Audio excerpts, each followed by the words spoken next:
En suis fier? Oui, totalement. Et là, on peut avoir un magnifique combat de Naruto. Oula, ça a changé Naruto. Eh bien, salut à tous, bande de petits filous. Aujourd'hui, on se retrouve pour parler de l'origine de certaines marques. Et les apparences sont parfois trompeuses.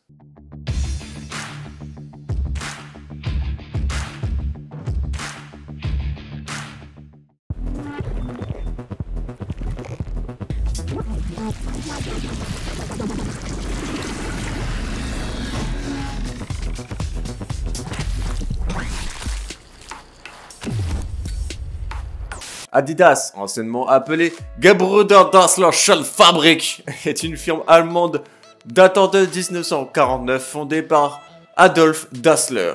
Il est spécialisé dans la fabrication d'articles de sport et est basé dans la ville de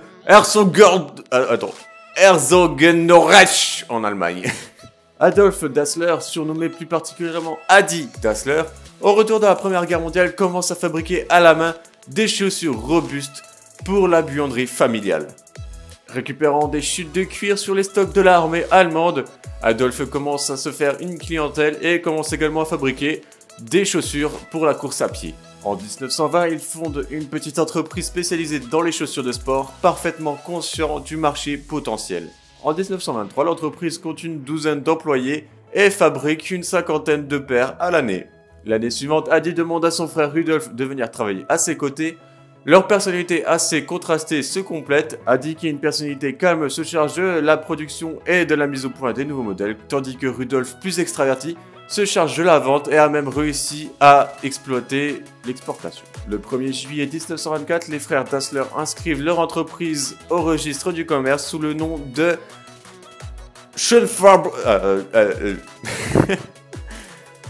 Fabrik Gebr. Dassler, oui, c'est l'allemand, hein, voilà. Ce qui veut dire en français, fabrique de chaussures des frères Dassler. La raison de leur rupture n'est jamais vraiment expliquée, cela date de la Seconde Guerre mondiale, qui fait que Rudy exprime un sacré ressentiment envers son frère. Et bien entendu, cela se rajoute à des rumeurs comme quoi il y a eu tromperie entre frère et belle-sœur, voilà. On n'en sait pas plus, on fait avec. Les deux frères décident donc de liquider l'entreprise en 1948 et de partager les parts de manière égale.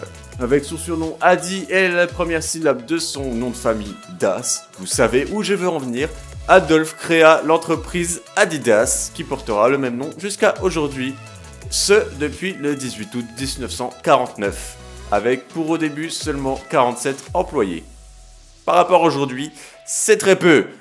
Son frère, lui, Rudolf, créa aussi son entreprise qui s'appela Puma, qui est facilement prononçable dans toutes les langues, voilà pourquoi il a choisi ce nom. Et il installa bien sûr son entreprise dans exactement la même ville que son frère, juste en face, où c'est séparé par un lac, une rivière, c'est quoi? La rivière Orach. Ouais, allemand, toujours compliqué à dire.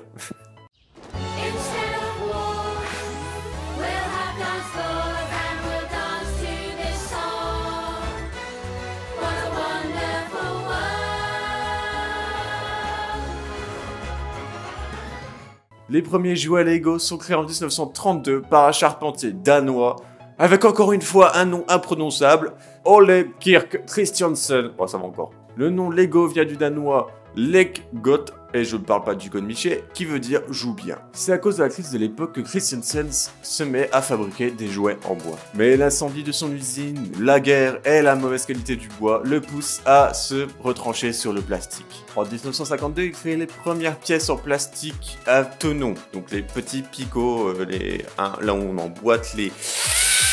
Voilà. Et après les avoir testés en les donnant à ses enfants, il les commercialise en 1954. Mais le Clutch Power... J'adore ce mot. Le Clutch Power...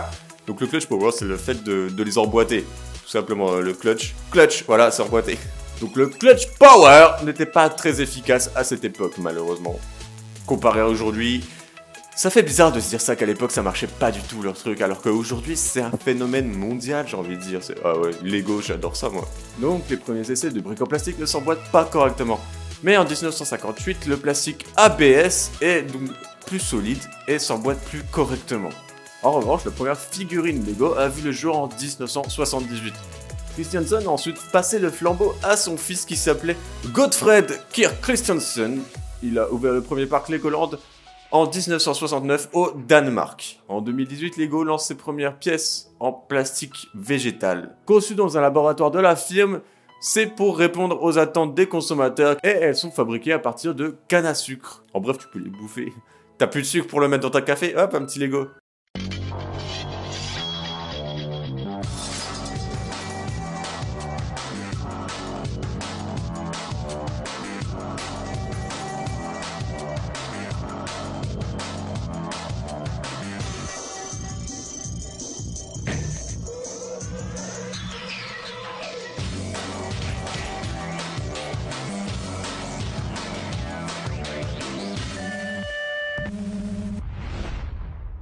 Créé le 23 septembre 1889, Nintendo était à l'époque une petite entreprise créée par Fusajiro Yamauchi. Son nom était à l'époque Nintendo Kopai qui signifie « laissons la chance au ciel », une référence à la première activité de Nintendo, car en effet Nintendo était à la base des jeux de cartes à jouer. Ces cartes deviennent très populaires à tel point que Yamauchi est obligé de s'entourer d'assistants pour pouvoir produire plus et satisfaire la demande. En 1907, Fusajiro a agrandi sa société en exportant des cartes à l'étranger. Il prendra sa retraite en 1929 où c'est son gendre qui prendra le relais, Sekiryo Yamauchi. La société est renommée Yamauchi Nintendo & Co en 1933. En 1947, Sekiryo crée une nouvelle société, Marufuku Co, rebaptisée Nintendo Karuta Co en 1951, dans le but de distribuer les Hanafuda à l'étranger. Hanafuda, traduit littéralement par jeu de fleurs, est un jeu de cartes traditionnel japonaise. Ces cartes sont très répandues et populaires au Japon, en Corée, où elles sont appelées Hwa-tu, et également à Hawaï, où le jeu est nommé Sakura ou Ikobana. Il faudra attendre 1949 pour voir l'arrivée du jeune Hiroshi Yamauchi, le petit-fils de Sekiro Yamauchi, qui sera président de Nintendo jusqu'en 2002 et qui fera surtout se diversifier les activités. Par exemple, on l'a vu se développer dans le marché des portions de riz individuelles, la gestion de compagnies de taxis et même propriétaire d'une chaîne de Love Hotel. Eh ouais, Nintendo a fait beaucoup de choses jusqu'à aujourd'hui. En 1951, il change de nom pour Nintendo Playing Card. En 1953, Nintendo commence à avoir un énorme succès pour la production de cartes en plastique au Japon. En 1956, Hiroshi Yamauchi est parti à l'étranger, plus précisément aux États-Unis, pour visiter la plus grosse production mondiale de cartes à jouer, la United States Playing Card Company. Il a découvert que la plus grande compagnie de cartes à jouer au monde utilise juste un petit bureau. Pour Yamauchi, la prise de conscience que la production de cartes à jouer était très limitée lui a fait prendre un énorme tournant. Il a ensuite acquis l'autorisation d'utiliser des personnages Disney pour les poser sur leurs cartes afin d'augmenter leurs ventes. C'est tout de même grâce à un contrat signé avec Disney en 1959 que l'entreprise prend une ampleur internationale. Nintendo entre en bourse en 1962 sous le nom de Nintendo Co. En 1965, Nintendo embauche Gunpei Yokoi en tant qu'ingénieur de maintenance de la chaîne de montage. Cependant, Yokoi est devenu célèbre et pas uniquement pour sa capacité à réparer les chaînes de montage. En 1969 est créé le département Games dirigé par Gunpei Yokoi. Le premier jouet créé par ce dernier sera la Ultra Hand qui se vendra à 1,2 million d'exemplaires, ce qui est énorme pour l'époque. Par la suite, Nintendo lancera d'autres modèles qui ont plus ou moins de succès, comme par exemple la Ultra Machine ou Love Tester. C'est au début des années 70 que Nintendo se tourne vers le marché naissant des jeux vidéo. En 70 est mise en vente des Bingham Games qui utilisent l'optoélectronique. Pour la première fois au Japon, la technologie électronique s'installe dans l'industrie du jouet. Par la suite, Nintendo collabore avec Magnavox à la création de l'Odyssey, la première console de salon multijeux de l'histoire en 1972.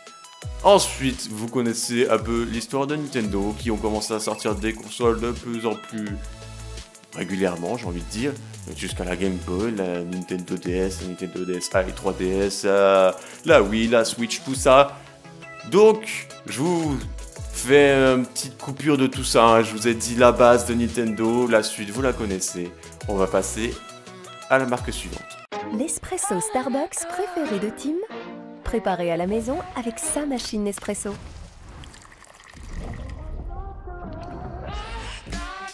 Les cafés Starbucks à préparer chez vous, comme vous les aimez.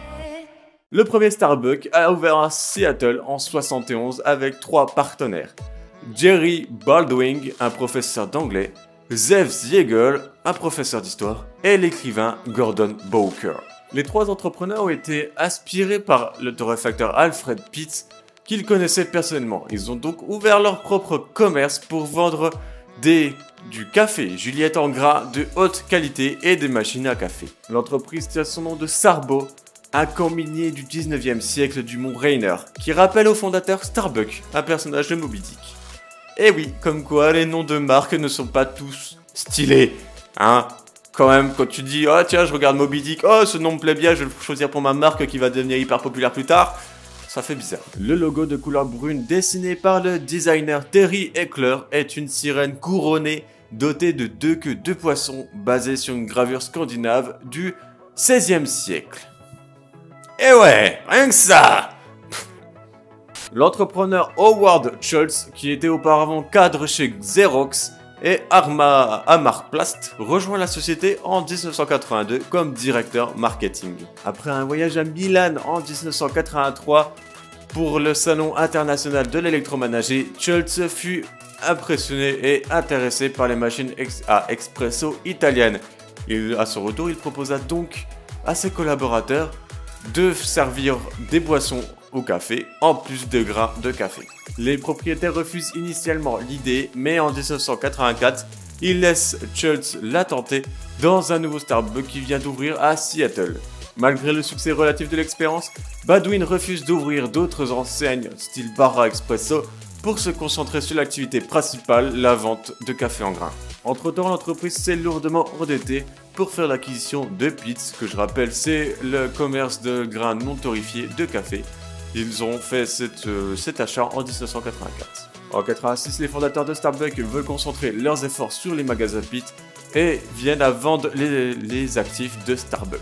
Schultz réussit à trouver les 3,8 millions de dollars nécessaires à l'acquisition, notamment grâce au soutien financier de William Henry Gates II, qui est le père de Bill Gates. Et ouais, ça m'a étonné. Le truc qui n'a aucun rapport. Microsoft, Microsoft n'existait pas encore, mais t'avais quand même Microsoft, Starbucks, qui se sont entraînés. Un truc de dingue. Le logo de 71 reste la sirène de Starbucks, mais vire au vert devient plus contemporain, avec des traits plus précis et gracieux, une poitrine masquée par ses cheveux, tandis que l'image ne montre que son tronc. Howard Schultz devient chairman et chef exécutif officiel du nouveau Starbucks. L'ensemble des magasins sont réaménagés afin d'accueillir les bars à espresso ainsi que la vente de café en grains. Et de nouveaux cafés ont ouvert fin 1987 à Vancouver et Chicago. Et par la suite, ça a commencé à se pousser comme des champignons un peu partout. Et il y en a partout, ouais, vraiment partout, les Starbucks. C'est comme les McDo, t'en as partout.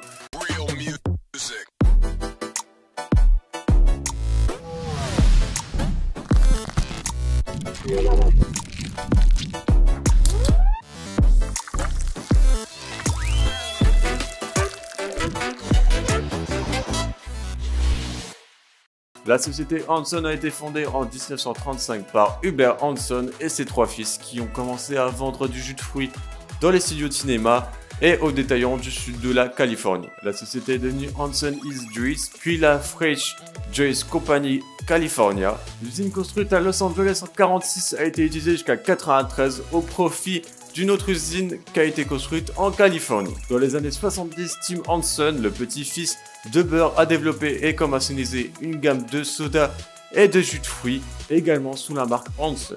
En 2008, suite à la décision de la Food and Drug Administration d'interdire la mention naturelle sur des produits contenant du sirop de maïs à forte teneur en glucose, leur Hanson East Natural Corporation annonce l'utilisation de sucre de canne à la place. Le 5 janvier 2012, les actionnaires acceptent de changer le nom de l'entreprise pour Monster Beverage Corporation. Le 14 août 2014, la Coca-Cola Company et la Monster Beverage Corporation signent un accord dans lequel Coca-Cola achète 16,7% de Monster Beverage pour 2,15 millions de dollars. C'est énorme. Ah, autant pour moi, c'est pas millions, c'est milliards, 2,15 milliards de dollars. Oh, ouais, c'est une quantité astronomique. Le reste de l'accord concerne les transferts d'activité. Monster prenant toutes les boissons énergisantes de Coca-Cola, telles que NOS, Burn, Full Throttle, je connaissais pas, et le Relentless, tandis que Coca-Cola lui prenait toutes les boissons non énergisantes, dont les jus de fruits et soda Hanson et la limonade Humber, des sodas Blue Skies, du Pisty, et la transaction est finie et se finalise le 16 juin 2015. Le 9 novembre 2018, Coca-Cola annonce la production de 2 boissons énergisantes sous le nom de Coca-Cola. Bien sûr, il y a eu un désaccord parce que normalement, Coca n'avait plus le droit de produire des boissons énergisantes selon l'accord, hormis les boissons Coca-Cola même, ce qui a créé un petit désaccord, mais ça s'est terminé en bonne et due forme, bien entendu. Et bien voilà, c'est la fin de cette vidéo sur les marques, l'origine des marques. J'espère que ça vous... Quoi derrière? Ah, il y a, oui, des Teletubbies. Non, mais c'est mes nouveaux copains, j'habite là-bas maintenant. Ouais, je m'amuse avec mon fond vert, quoi. J'ai le droit de m'amuser, non, avec mon fond vert, bordel. Bon, je fais me casser la gueule. C'est la fin de cette vidéo, j'espère qu'elle vous aura plu. Je vous invite à laisser un pouce bleu, à mettre un commentaire et à vous abonner si c'est toujours pas fait. Sur ce, je vous dis portez-vous bien et bisous sur vos petites miches bien moelleuses.